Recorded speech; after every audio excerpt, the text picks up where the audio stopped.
I'm Carl Dice Raw Jenkins. You know, it's funny. My first solo album. It's so crazy. Somebody the other day just asked me that same thing. Shout out my boy Adam Goldberg. And he was just like, yo, what happened? Like with your first record?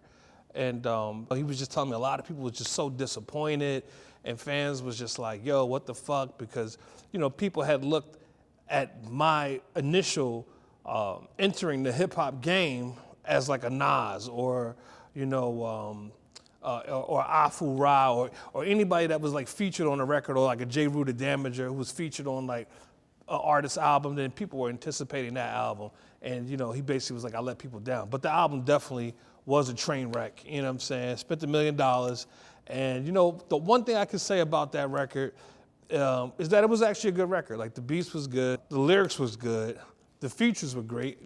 Black Thought, Malik B, Kendrick, The Family, Scott Storch. The features were great. It was just the delivery, and I'll never forget. Someone asked me like, they said, well, what was going through your mind at that time? And I said, I think that I was just so young. At this point, me putting on a record, I wanted people to think that I was an adult and I was grown, and now I was this older person when I was still just young, because I had started off so young. So I was like, making my voice sound older, and I guess it sounded more like, a Kumo D. It was just like an old school, what I expected like a grown-up rapper to sound like, which actually made it sound dated. But, anyway, we here now, 2026. I shout out Wendy Goldstein. She was great.